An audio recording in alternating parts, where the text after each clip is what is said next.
Hello, my name is Phil Mershon with Return on Initiative, and it is my pleasure and delight to introduce to you a person who, as they say, really does not need an introduction, Michael Rager with Teach Your Business to Fish.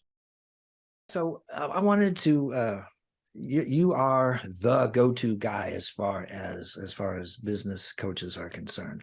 I hope You, so. you absolutely are. You're in the Houston area, is that right? Yes, sir. Yes, I am. Yep. Um, what can you tell us about how you came to develop Teach Your Business to Fish? This isn't just for Yeah. fishermen, is it? No, it's not. It's not. It makes it a lot more fun if you do like to fish and go with us on some of the things we do. But I got into business coaching. My son's going to be 11, so probably about 12, 13 years ago. Uh, I got into it, loved it, and it was there. And I like the coaching aspect, but I really like the training aspect. And I started looking at it and said, how can I make something that's fun, that takes my passion into it and is different? Because the whole thing is anything we do, we need a differentiator for people to understand who we are. And, my passion is fishing. A lot of times when I do talks, I start out with a little bit of my background. My mom was a bartender, my dad was a cop, and I've got a master's degree in trout. And so why are you listening to me about building a business? And so, I kind of utilize some of that stuff, some of the, scientific background of the stuff that I had, when I was in the oil and gas industry, and how we, me and a partner built a company and we did some stuff and we sold it. But I started looking at it, and there's a lot of things. I love to big game fish. I love to fish offshore. My logo's got a guy who's fly fishing in it. And I love to do that as well. But I look at that at a fishing trip itself, to go from conception to success is just like building a business. There's a whole bunch of steps you need to take. It's just not going out and buying a box of worms and going and dunking in your local pond to be successful. And if you really want to go, catch big fish and do something, you really have to plan and know what you need to do. And so I took those analogies and I weave it into my teaching, and hopefully help my clients see things from a different perspective and help them build their business. Well, it's interesting what you said to me about the box of worms, because I don't know. I have to take issue with you. I have seen these infomercials, at 3 o'clock in the morning, and this guy, he says you work maybe 3 hours a month, if that, and just like him, you'll be sitting on the beach, dude. So, I mean, that must be really all there is to it, right? Yeah, right. This is a person who's never built a business. That's some of my favorite things that I see a lot of these. Me being a coach, it really amazes me. A lot of times I get bombarded, probably like you do, through my social media, about people who have never built anything, that they're going to teach me how to build something. Right. And they've got no strategy, they've got no idea. And there's steps to go build a business. And you've got to take them into consideration. The only way some of that stuff works is, if I'm going to be a YouTube influencer, and I don't have the body for it anymore, Phil. Nobody wants to see me out there. So Well, you're not alone. But yeah, I mean, that's the thing. People get the impression, I think, that things are a little bit easier than they are. And if they're easier, then why isn't there a line of people going around the block signed up to do this? So, I mean, so tell me how this works. So I'm a prospective client, and I've seen this video that we're doing, and I'm intrigued because, just like you, I like red snappers, man. I want to. Those are mine. That's my boat. I want them. And what does that look like when I call you? What are you going to have me do? sure. What we got is one of my mentors, a guy named Frank Mamulo, came up with something called he was a car guy from a fishing guy, so he came up with the 6 cylinders of business. And so when he's got I got these series of questions that are based on your business, so I can understand where you are right now. So I have somebody go through and fill out we got a jot form that's with the six cylinders, so we can understand where you are in your business right now. If we think you're a good candidate, what we like to do is we utilize a software called Profit Accelerator. And what we do is we go into the profit accelerator, depending on how deep we're going to dive into your company. And we're going to go find anywhere from $50 to $500,000 in new revenue. And there's things that we're going to have to do to make that happen. And then what we do is we go ahead, we look at that, see how it looks into our long-term strategy, and then we reverse engineer it in 90-day chunks. And then we set up goals for every 90 days. And most business owners, because they're still functioning in their company, they can't work on 8 goals a quarter. It's 1, 2, 3 max, but we want to make sure they're all going to that one place that we want to go. And so we kind of help people go through that, and just take them by a step-by-step course to get through there. A lot of times, what I get to a lot of times is people think it's all about marketing, all about marketing. Oh my God, it's going to give you more clients. I had a new onboarding with a client yesterday. The guy's doing 3 million a year right now. He's at 100% capacity. He's got business knocking at his doors. He does not need marketing, but he's like, he was like, Mike, I built it to 3 million. I'm not quite sure how I built it to 3 million, but I did. I don't know if my numbers are good. I know this is good. I know I need to invest some money into it. I need someone to help me look back and make sure, that the foundation of my company is built solid so I can go move to the next step. And, hey, if you're a business coach and all you do is look at marketing, you can't help this guy. You can't help him at all, Right. but you got to be able to understand and look at a business. You got to be able to look at holistically and kind of move forward. And that's what I do. That's what I feel like I do better than most. That's really interesting to me because we get calls here every day, like this. The person will say, my coach told me that I need to get a website. I don't really know why I need a website, but because we had one, but I guess it wasn't any good, so I need to get a new website. And he doesn't know why, and he doesn't know what he's going to do with it after he gets it. And Yep. I don't think it's enough for people to tell you, right? You need to do this. You have to understand a lot of things. You need to understand the big picture, where that thing fits into everything else, right? And Yeah. also, unless it's an emergency, you just don't have time to answer the question, how come we're doing this? Why? What Yeah. is the purpose for this? You must run into this a lot. All the time, and where people get their information from just befuddles me, so let's go use one of the analogies that I utilize.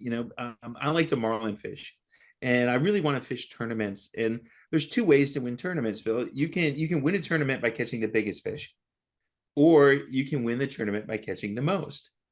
There's 2 totally different strategies that need to go into that to figure it out if you're going to go if you're going to go try to win a marlin tournament.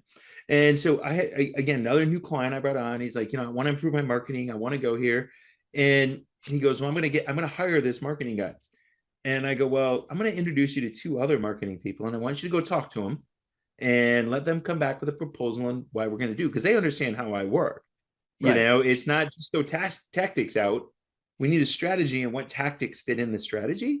Because, go back to the marlin fishing. If I want to catch that biggest blue marlin, I'm going to go catch myself a 15-pound blackfin tuna. I'm going to go find that marlin with my sonar, because if I'm out there, I got a big enough boat, I can go do that. And I'm going to drop that bait right down to it, let it eat. If I got it, and just wait till it eats, and it will. If I'm going to go catch the most, I'm going to go run lures, and I'm going to run fast, and I'm going to go around rigs, and I'm going to run this structure and this structure and this structure until I find a whole bunch of them and kind of go from there. So it's totally different. So we got to understand what we want to do.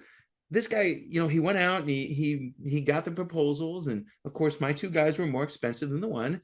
And he goes, well, I'm going to go with the one that I was going to go to first. And I said, okay, I got no problem with using them, but why? And what are you going to do? What do you want to accomplish? And who's going to be your target market when we go there? And he went, but I'm just going to use them. And my question is you're paying me a fee that has a comma in it every month. Are you just going to throw that away and not listen? I know you need it. You think you need the marketing fast. You're going to be okay. You did $900,000 in business last year. We're going to get better. But wouldn't you think we'd rather wait 2 weeks longer and have the perfect strategy to go out there than just start throwing money against stuff because some kid told you to? Yeah. I'm saying yeah because it's a question that comes up a lot. Um, I, you are you're involved in something called Whiteboards and Whiskey, Yeah. which Yep. I know something about one of the two of those things. How did that come about? I wasted $10,000 on a marketing company to help me do some stuff. And I was about ready to sue them. And I was walking away and I said, I don't want to do anything anymore. And one of the guys was part of it, he goes, you like drinking whiskey and you like whiteboarding out problems. Why don't you just whiteboard out problems and drink whiskey? And I went, hmm. And that's all they gave me. I fired them right before that. And now I've figured out how to do it. And so for me, it's my lead generation tool. I don't get, it's my major lead generation tool to move people into what I do, because people don't go to my website, Phil, and say, oh, this rager, he's got a couple good videos. I'm going to pay him $25,000 a year. Right. You know, they need to see me in action. They need to get to know me. They need to talk to me. You know, that's the way it works. And so that's what we do. So we created Whiteboards and Whiskey as a lead generation tool. And right now it's gotten to the point that we're looking to franchise it. So we realize right now that we average about 12,000 in revenue per every event we do of incoming stuff. Right. So like, wow, you know, this seems to be pretty cool. We went out, we trademarked it. We've done everything we want. We're testing it in a few different markets right now. But you know, I think we're gonna have some really good data by the end of next month, but we're gonna go franchise it. And we put it together, and you know, if I can go ahead and bring in $250,000 to $500,000 a year drinking whiskey, that's not bad either. As a business owner, there's two things that I really love. Number one is solving challenging business problems. Number two, having some good whiskey.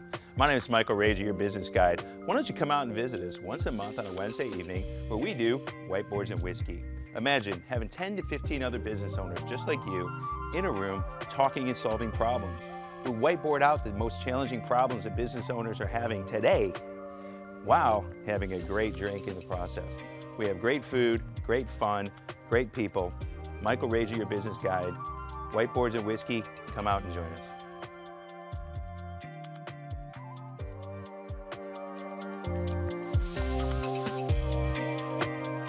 It seems like a fair trade to me. I thought so. So with the franchising idea, when you first told me about this the other day, I really sat and stared straight ahead, sort of blankly, as I was absorbing the idea of that. NFL cities, is that going to be the? Yeah, that's my goal. My goal is NFL cities and all through Australia. And I just, the NFL cities came from a friend of mine years ago. She was a fractional CEO, and that's how she used to introduce herself, where she looked for clients. She goes, most of my clients are in NFL cities. And I started thinking about that. Okay, NFL cities are regular, you know, major metropolitan areas. The Right. people there that have solid businesses. There's a lot of solid business, whether it be white collar, blue collar, no matter where you're going. And I said, well, crap, you know, I'm not saying that I won't do it in other cities, but I said, if I could go ahead and test my model out and put one in every NFL city, so that's 32, and I take $1,000 a month in revenue from everyone, it's $32,000 a month. That's not a bad living. And, you know, okay, maybe I can get it up to 50 cities. You know, we can go to a San Antonio or an Austin, you know, here in Texas, or in Florida, we can go over to, you know, an Orlando or you know, Jacksonville. West Palm Beach. You know, yeah, Jacksonville's got an NFL team though. Orlando doesn't, you know, Right. West Palm Right. Beach doesn't. So we could go there. You know, there's other cities, and you know, just look at it. And so we're concepting it out. I did a talk on it at a I get a lot of my material from a company called focus.com. So we utilize, and they bring coaches together once a year. And I spoke at that conference. And when I spoke, I got really sick of networking groups and stuff that were, it's nothing against the networking groups that are helping the small mom and pops. But the small mom and pops are not going to pay me $25,000 a year to work with them. And so is how did I control my audience? How do I control my audience and do what we need to do? So I started sharing with them as this is a way for me to control my audience, because we'll do whiteboards and whiskey for law firms, whiteboards and whiskey for consultants, for CPAs. We'll do special events and target it at a certain industry because we know we can bring them in and they'll pay us. Why fish in a pond if they can't pay us? Right. That's perfect. That's perfect. What are some of the industries that you have enjoyed working with the most? I've worked with a lot of them. I came from the oil and gas industry. Like I said, my background's in the environmental side, so I was an environmental guy on oil and gas. I've worked for major consulting firms, worked for the big Exxons of the world, from my former background. But my very first coaching client as a business coach was a bookkeeping firm that was doing about 300,000 to 400,000 a year. We took them to 500,000 a year in about 8 months, and then helped them sell it. And they sold the company in like 8 more months. And the lady that sold it got $100,000 a year, salary. She made like 800 grand, and Wow.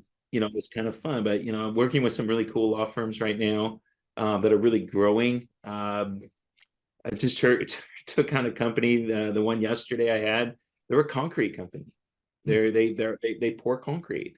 So I got a couple of very large landscaping firms that have made me want to go buy lawnmowers, not really lawnmowers, but like tractors, because when I started finding out what some of these guys make, I'm like, holy crap, I may be doing the wrong thing here. But I go across different industries, and I don't know, there's the pleasure in all of them. And I hit there a lot of times, and I got to think there. And my coach keeps going back to me is, Mike, what's your niche? And what's your niche? Niche. And any marketing that I do, I primarily spend that time and effort and money on CPAs, law firms, and consultants. So the white level or white collar type folks. But I mean, it goes to one of the other things we teach is, even though I'm marketing to those people, I'm going to get some of the ancillary things. And you've been down to Florida, right, Phil? Absolutely. And you've been walking along the dock, and you see those big white sport fishing boats, just beautiful 60-footers. Yeah, that's my retirement, if ever. Yes. And they got those big towers. They go way up. They're really high. Those are called tuna towers. And most people don't realize in Florida, this time of the year, we fish with kites out there. And so we take those boats out there, we run kites off them and things. And we use this bait called the goggle eye. And this time of the year, goggle eyes cost between $70 and $500 a dozen. All right, depending on what's going on. Right. All right, that's your lead magnet. That's your lead. That's your piece of marketing, And so I'm putting out there, I'm specifically fishing for sailfish, right? But if a big tuna comes up, or a big giant mahi or wahoo, something that I really want, if it comes up and takes my bait, am I going to turn it away? The answer is no. I'm not going to pull that bait away from a 40-pound mahi. No way. I'm going to let it eat it. So it's the same thing. You got to look in your marketing. I'm going to go take my marketing and I'm going to focus it on the sailfish. I'll take the ancillaries, but I've got to watch out for like the sharks, because the sharks will come in, eat your bait, they'll get cooked. They're going to waste a lot of time to hook them. They're going to wrap around and roll up in your leader, waste $40, $50 worth of tackle, plus lose that $25 bait. So you got to go out there and figure it out and go there. Because the biggest thing I see, especially from the white collar and consulting and coaching business, people spend too much time after people that are just going to waste their time, make their life miserable, and not give them any satisfaction working with them. Every client's not a good client. Right. And we got to get away from that. You mentioned sharks. One of the things I've noticed on your Facebook page is you do something related to sharks every Monday, don't you? Yeah, be a Shark Monday. Yeah, Be a we Shark do Monday. it. Be a Shark Monday, and it's more the fact that I don't know. Can I cuss on this one? Absolutely. Absolutely. So it's what we do is we say with sharks, it's Monday. Sharks get up and they're out there being big, bad, nasty. They're being fucking sharks. Right. And as business owners, we got to rejoice Monday and get out there, because this is the time we get to go make money. We got our chance to relax Friday, Saturday, Sunday, whatever it is. Now is Monday. Let's go out there and be that shark and let's go take things over and let's go through there. We hit some of the memes where we talk about different types of sharks and how they do things differently and stuff like that. And it's just something really fun that we like to do. And I think it's the only part of our social media that you don't do. Oh, are we doing that? That's right. I forgot.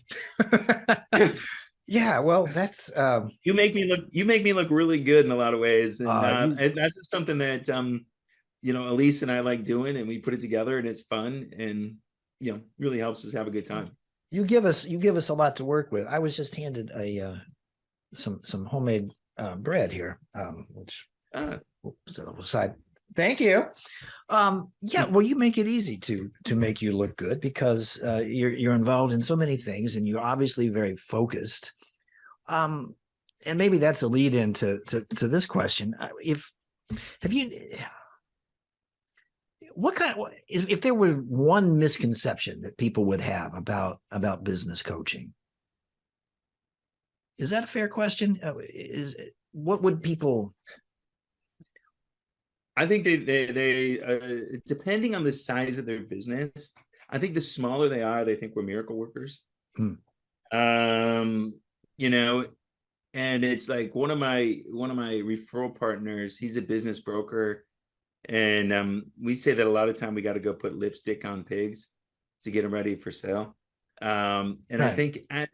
I think the scary part I see right now about business coaches is all of a sudden everybody's a coach, and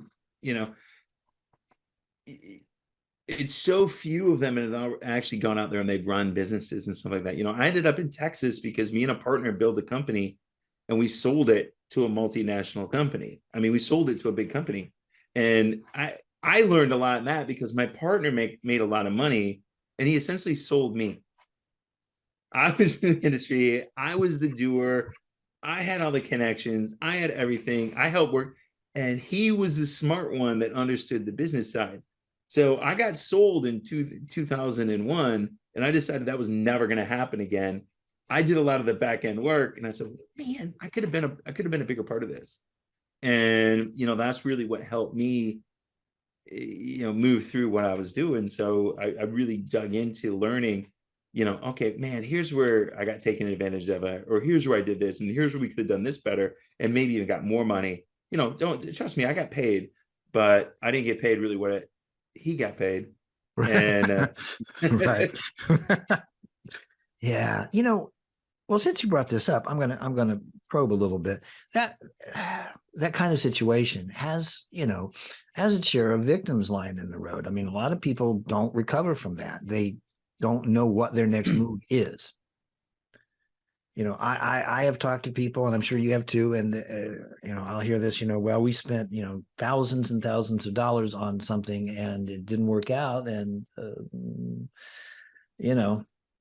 I just don't think we can ever move on from there.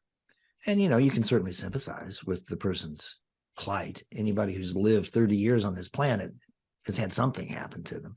But, and please correct me if you disagree, I think that the difference is not whether or not you're going to make mistakes, because guess what? You are. You're going to make mistakes. The question is whether that mistake is wasted on you. Mm-hmm. Mm-hmm. Well, my biggest mistake, Phil, was back in 2016. I was going to buy a company, and I put together a team of people that I knew that had built companies, sold companies, solid people. And the whole deal fell apart after like 18 months, and I was out $100,000. You don't want to make a whole bunch of $100,000 screw ups. And looking at it, I really had to sit back there and say, hey man, what did I do wrong? What didn't I ask? Where did the deal get off track? Is there anything we could have done? And it just turned out that really what happened was the company we were buying really lied about a lot of the stuff they had going on, and it didn't show up in our initial due diligence. And what the one thing I did is I jumped the gun on a few things. I started some things that I should have just waited on. It probably would have saved me $30,000-$40,000. And so that's for me, I think if you're a business owner coming into a coach, you want one that's failed as well as one that's been successful. Because I'm telling you, you learn a lot more on the failures than you do on the successes. You know? Absolutely. Absolutely right. Wow. Michael, so how are people going to know how to get in touch with you if we don't tell them? So how would they do that? Yeah, so they can call me. You know, we got our website, www.teachyourbusinesstofish.com. There's my emails on there, michael@teachyourbusinesstofish.com. They can call us at 713-201-5559. If they want to go coaching, hey, we do retreats throughout the year. You know, you want to come snapper fishing? We got our snapper spectacular, Phil, When is in that? When June. is that? June? June. Snapper spectacular. We've been doing it for 4 years now. Galveston, Texas is a pretty good place to go catch red snapper. I mean, some big ones, 18, 19, 20 pounders. And so we've got some pretty good friends that got charter boats down there. And what we do is we bring 11 business owners plus me. We get a house for 3 days. So we get down there on a Friday afternoon. We get in, we'll barbecue, mastermind, you know, have some cocktails the night before on a Friday. We'll fish all day Saturday. We'll come back, mastermind, eat some fresh fish, and then mastermind some Sunday morning and hang out at the beach. Wow. And that's our Snapper Spectacular. And then we're going to do a trip to Venice, Louisiana to go catch some big giant yellowfin tuna. Hopefully in end of August, what we're looking at right now. And we just got off the phone with the lady today for Whiteboards and Whiskey. We're looking to do a 3-day trip to the Bourbon Trail in outside of Louisville and spend a couple days at some of the a couple days at some of the distilleries